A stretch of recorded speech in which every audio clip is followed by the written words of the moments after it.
Hey guys, how's it going? How are you doing? I'm Alex, your host for 2023 Satan's Hollow Battle of Bands. I'm joined by round 2 participants, JIJ. Do me a favour, start with you, introduce yourself and what you do in the band. I'm Liam, I'm the bassist and I do some vocals as well. Beautiful. Not all of them. Good evening, I am James, I am lead vocals, I am guitar and general dog's body. I'm John, I'm the drummer and I do occasional vocals and music production-y stuff. I'm Chris, I'm a guitarist and I attempt backing vocals.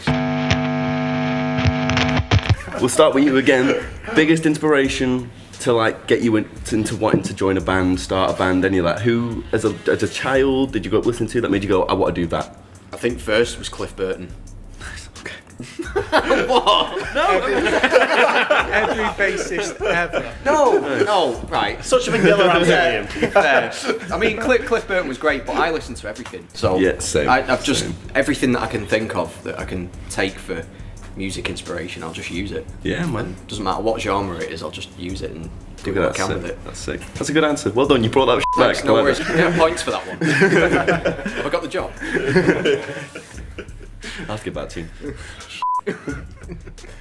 Go for it.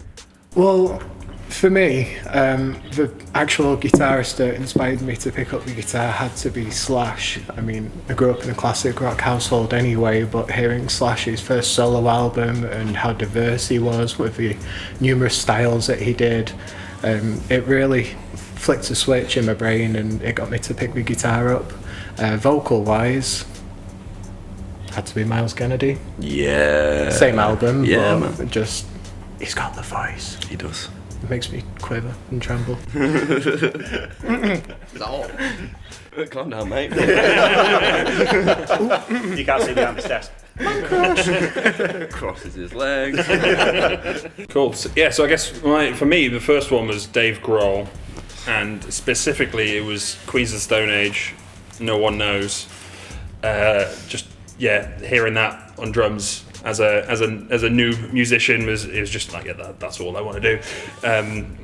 I guess I've kind of followed the Dave Grohl route of kind of learning guitar and vocals and stuff at the same time. Dude. So not intentionally, I'm not trying to copy Dave Grohl, but yeah, I think I'd start off with Dave Grohl and then I think I moved on to kind of lots of thrash. So I was really big on Megadeth and Testament and stuff like that, but and I've even moved on to sort of more proggy stuff more recently. So yeah, that's me. Beautiful stuff. Yeah, so I was always brought up around it. It was everywhere. Like my dad used to have a big vinyl player, and it would be all like Iron Maiden, Motorhead, Whitesnake. He's massive on. Sick. Like my mum gave me her iPod once, and it went Korn, Slipknot, Linkin Park, Shania Twain. That's my playlist. So it was always there. Like music was always there. My brother sort of showed me Metallica and Guns N' Roses and stuff like that. So it was always a big influence. And when I was a kid, I really wanted to learn guitar. And school used to do guitar lessons. And it was first come first serve. So I put my name down to do these guitar lessons. And I was the first one to just miss out on doing it. So naturally, I took up the cornet instead and did that for many years. I don't know why. I never liked brass music. Is that in your music? Is that in any of your songs? Unfortunately, it's not. Those days are behind. To be fair, Chris, Those days are Come on. behind. You gotta do that. I lost for it. Bring it for the battle and just go off, man. And I played trombone, so we're There's together brass there. between us. We're going to become a ska band. I feel together with you. Yeah, we So, still yeah. don't have a saxophone. You learn sax. What was the first gig you guys played together as a group?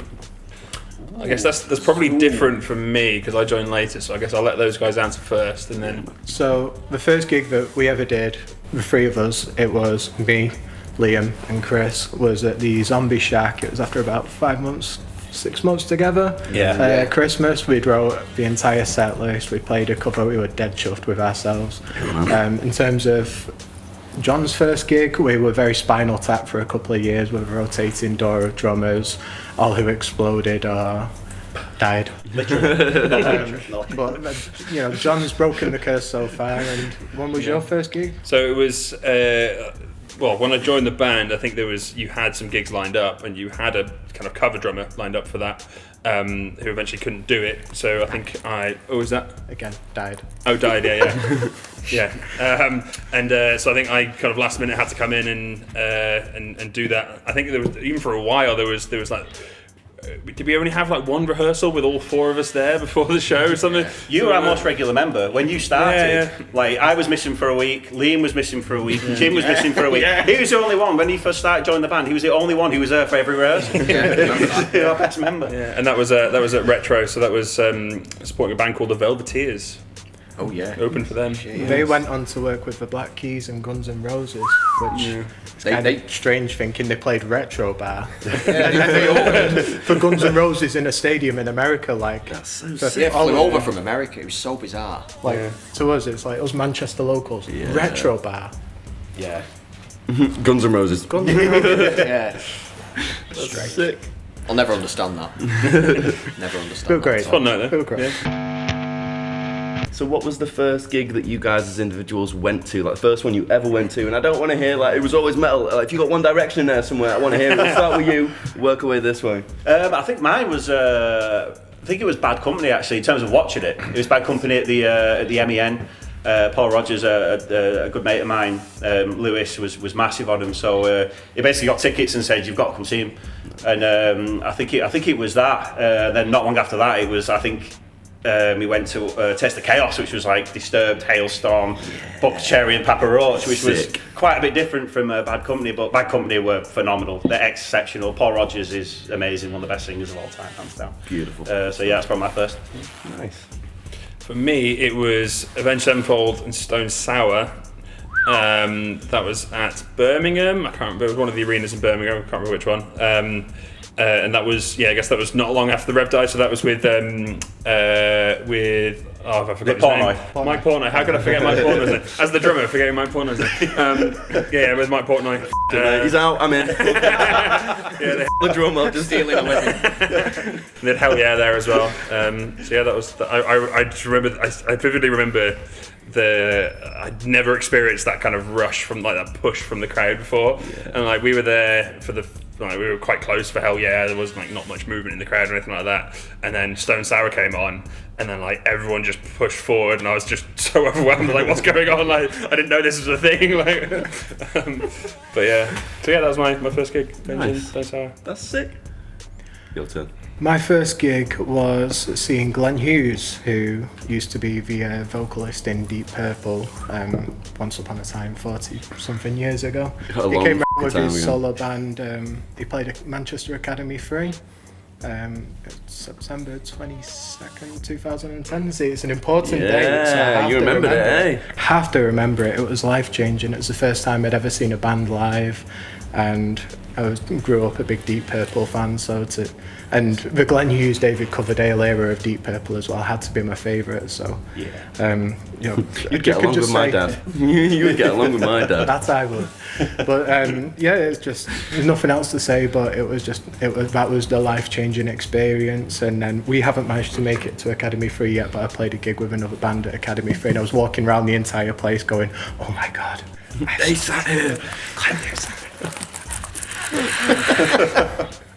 Great night." Sick. My first gig, I was 14, and I went to see Iron Maiden on tour with Trivium support. Nice. And it was ridiculous. And I was sat in like Rose Ed and like headbanging to myself. I was sat next to some old couple that obviously went there to see Iron Maiden and didn't have a clue who Trivium were, but they were enjoying it. Nice. Not as much as I was. I went and saw. After that, I went and saw Trivium supported by Annihilator and Gojira at the Apollo. That's a good which answer. Was ridiculous again. Yeah, that's a good answer. Have you guys got any funny stories or any whack shit that's happened during like gigs or recording or just travelling together? Anything? Any mad shit? I was trying to think about this earlier. There's been no... I gave him the sheet for a reason. What can we legally say? Independently, I'm sure there's quite a few things, isn't there? Yeah. Together as a band, maybe not. We played a gig on Tuesday just gone, And it got to the last song, and the gig seemed to be going well, and I was just feeling it. You're just in the zone, and you're feeling it, and everything's great, and the crowd seems to be feeling it, stuff like that. So for the last song, I thought, right, I'm gonna stand at the front of the stage for this riff. So as I walked to stand at the front of the stage, I accidentally step on my tuner. So I stand on the front of the stage, and this song. So the song starts with Jim just playing this riff, and then like me, Liam, and John all come in, and I'm sort of like giving it the big I am, thinking I'm all that at the front of the stage, going like that. And I can't hear shit. So I'm sort of like listening. I'm like, what's going on? What's going on? So I just sort of behind me. I'm stood like in front of the monitors, like the crowds are right here, and I'm sort of playing like that and rocking out. I'm like, I can't hear nothing. So I sort of look over like that. And I can see my tuner on the floor, and it's a little polyphonic tuner, so it tells you whatever note it is that you're playing. Yeah. I turn around like that, and it is going sick. It's like that, like G sharp, F, B. But I'm like, oh dear. Right, that's it. So you're sort of like trying to reach back, like with your foot, just trying to like press the tuner to get it back on, like the least rock and roll thing. So I mean, he's just an embarrassing moment. It's just like that. It just knocked me down a few pegs. Knocked me down a few pegs. Yeah. We did a single release recently, and as you do, like YouTube automatically premieres these things, and people tune in, and like all 5 people who are enjoying themselves listening along, and there was this one guy called Ethan, and nobody knows who it is, but he's like sat there in the chat going, yeah, and throwing like the horn emojis and stuff like that, and he's like, it gets to the lyrics chorus, as they come up on the song, let him go, and then it gets to like 4-minute 3, or however long the song is, and the very final comment from him, and he's the only guy who commented the entire time. The final comment is him going, yeah, sorry lads, not feeling it. You're out there, Ethan, you're a legend. You're a legend. We've actually screenshotted that and put it on our little Dropbox, like as a memento, like the first negative feedback that we got. Ethan, if you're out there, lad, we love you down on the 8th, man. We want to see you. I want you to stand there, enjoy the whole song, go, actually, now I've changed my mind. Have you guys got any more stories you want to share, or are we good? Well, I'll go, because I've got a feeling that you're going to say the same one, but we played West Street Live in Sheffield. That was about just before COVID, and obviously we were all a bit happy with our wireless kits. Like Jim's had his for a while, and me and Chris had recently got ours, and we were like, F it, we're going to go everywhere. So me and Chris, like every time there's a gap in like vocals and stuff, we're like jumping down and we're just walking around, going in the toilets. Going to Leeds. Jim goes outside, right? Literally walks outside of the bar, plays outside. The bouncer wouldn't let him back in. So he stood there, and this guy wouldn't let him back in. The had a guitar. Do you know what the strangest? So what did you do about not getting back in? You go, well, gig's over, mate, I'm off in a bit. Extended guitar solo. But the strangest thing was, like, the wireless kit was that good, you could still hear me playing. So I'm just wailing away outside. Everyone's like, where's that coming from? It's a great fun wireless kits. Yeah. That's not the story I was going to tell, which I'll say in a second. But I guess on the case of wireless kits, I remember we played Spinning Top in Stockport. Yeah. And then on the case on the subject of you guys wandering around, I remember you just wandered into the toilets and you were just there. So a few guys just there. You gotta go. And you were just there, just playing guitars to these guys in the toilets. Why not? No, the one, it might have been the same gig. I can't remember. Because we played Sheffield. We played there twice, so I can't remember which one it was. But I remember earlier in the day, James comes out. He's got this harmonica in his inside pocket, and he goes, "Oh, guys, look what I've got! I found this. I don't know where you got it from, but a random shop, or whatever." And he's like, "Oh, I got a harmonica. Oh, that's cool. Like whatever." And then didn't think about it for the rest of the day. And then you didn't tell us he's going to do this in the middle of a song, but there's kind of a part in the middle of the song where like it kind of goes a bit quieter, and then James just pulls out this harmonica and just does this random harmonica solo / just harmonica noise just in the middle of the song. Not even in the right key. Wrong key. I used to work with him. He did the same in the staff canteen. Like, I've seen that man just walk in and just go, "Hello, everybody." My department, and he walked behind me, and all of a sudden this harmonica just appears out of nowhere, and I'm like trying to walk and going, "Me, get out!" Right? Pied Piper, innit? Yeah. Yeah, and I just remember, it's like, what the f*** are you doing, James? Like, where are we in the song now? You pull out this random harmonica solo. I've done worse.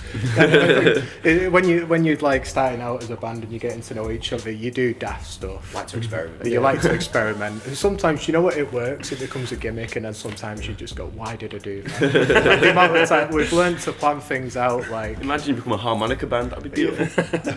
I still want him with a This is what cowbell. I said. I still want him with a cowbell.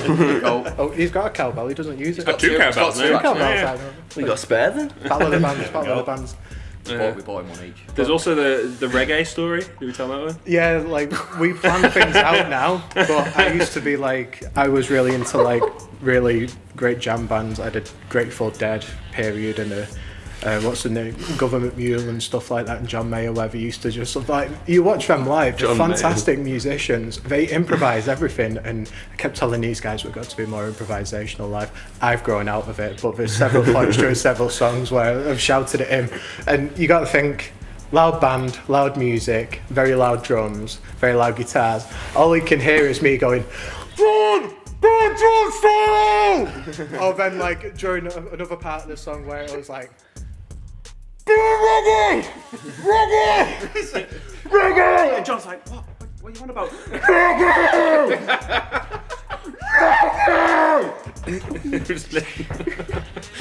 all three of us are stood there like, "Oh, is this guy saying that?" I can't hear a word of it. So it was only after that we realised that James wanted us to go into a reggae song. It's like just in a reggae jam.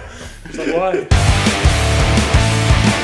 Have you guys got any new upcoming projects you want to talk about? Any new songs? Anything you're working on as a group that you can let people know about? We're going to become a Dave Grohl tribute act very soon. We're going to see where laughing, that it's takes true. us. But no, it is true. Honestly, the best of Dave Grohl. Any song he's ever been on, anything song he's ever featured on. I think there was an Elton John song in there at one point. Did not know that. I think it might have got scrapped, but like that's how much we're looking into it. I don't think there's anything else. I mean, there's a very big thing that we're not Yeah, can we say talking it? about. That Can we talk? Yeah, of I mean, course we we're can. going to announce it on Friday, aren't we? So Yeah. Well, you're here. Big things coming soon. and This will be going out after that. Yeah, that's so fine. after these I come out. actually remember the date. What's the date? 30th of June, is it? Is it 30th? It's Let the me check. 30th. It's the 30th of June. Let's roll with it. Time out, lads. We've got some research. So yeah, we've got a new album coming out 30th of June. Nice.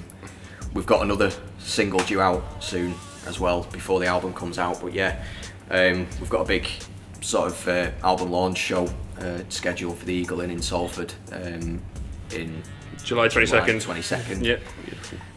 So yeah, it's been hard work leading up to this, but yeah, we've got there now. Yeah, We released 2 singles already. We've done it all in house. John's been the master of all, literally the master.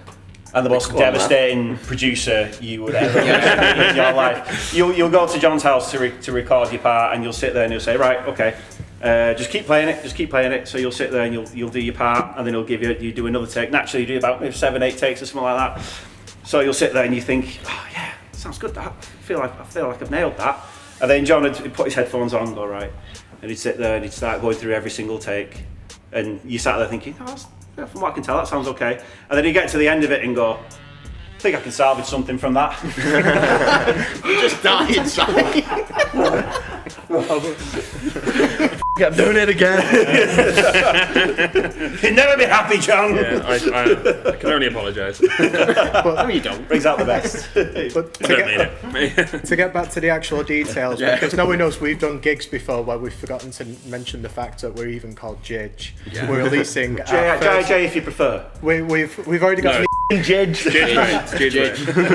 we've got an EP out already. It's self-titled, and this is going to be our first album that comes out on 30th of June. It's called Dying Light. The Dying Light. The Dying Light. It's called The Dying Light. That's how well prepared, well rehearsed we are. 9 tracks. There's already 2 singles out already. Dying of the Light, title track, kind of, and Let Me Go.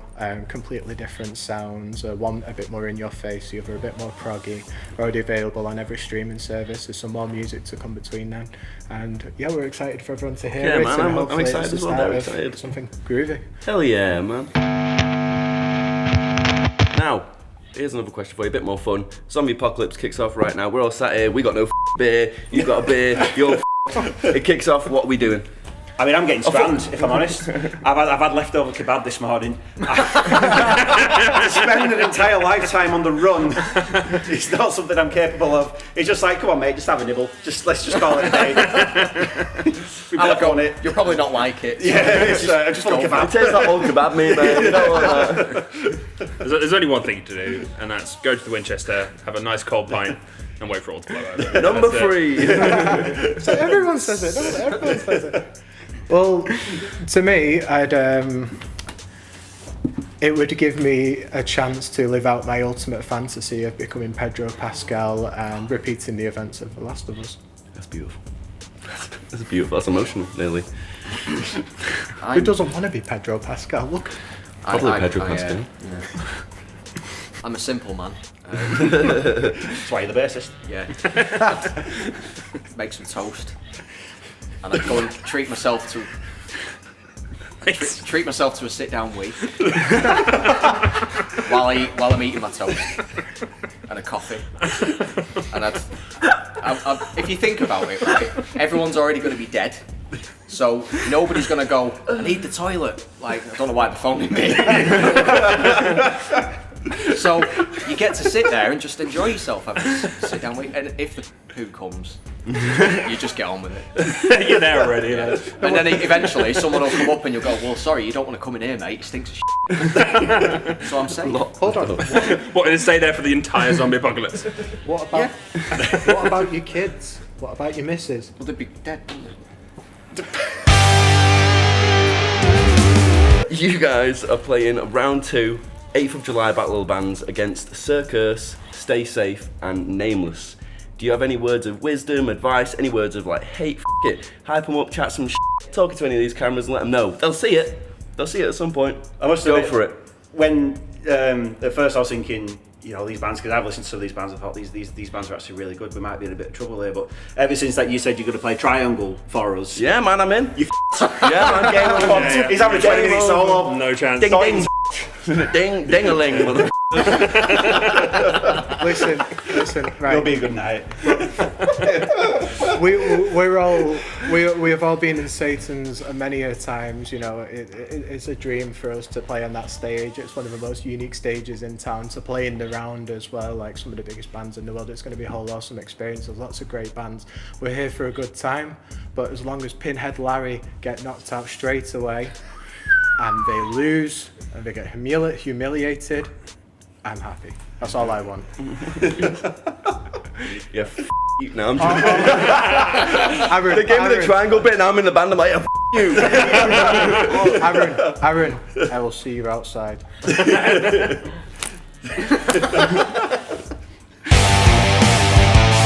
What is the social media or tags for your band anywhere? What social media you're on? What are the tags so people can stay safe, stay up to date? Well, we're on everything. Slightly different ones for each. I guess it's Facebook, it's /JIJ the band, I believe. Instagram is JIJstagram. Yeah. Nice. Sick. TikTok is JIJ. Or No, JIJ it's Instagram if you prefer. I think we should have put it as JIJ but it's not. Oh, by the time this goes out, it will be JIJ Talk. Can we change that? We will change it. Okay, fine. Twitter? Do we use Twitter? We're have a at Twitter, yeah. JIJ the band. Ginger. JIJ. And we're on every streaming platform as well. We're on YouTube. You can find us anywhere and everywhere. You can as also long as the find us search on- engine likes us. You can also find us on jijmcr.com. We have a website. Yeah. www. Which links out to everything. And we're on YouTube. Already mentioned YouTube. I can't remember the tag and we're really hard to find. Well, no, you Again, can I find changed us. it. I think it was just the band. I remember changing it. Alright. Shall I double check it? YouTube. More research. Cheers, fellas. Cheers. Cheers, everyone. Cheers. Sorry, let me just put my bottle down on the table. Another one. But yes, YouTube is JIJ the band. Guys, I've had fun. I hope you guys have had fun. Yeah, this has been lots of sick. 8th of July, Battle 2, come down and watch JIJ or JIJ, however they decide to say it that day. Shut up. Woo! Yeah!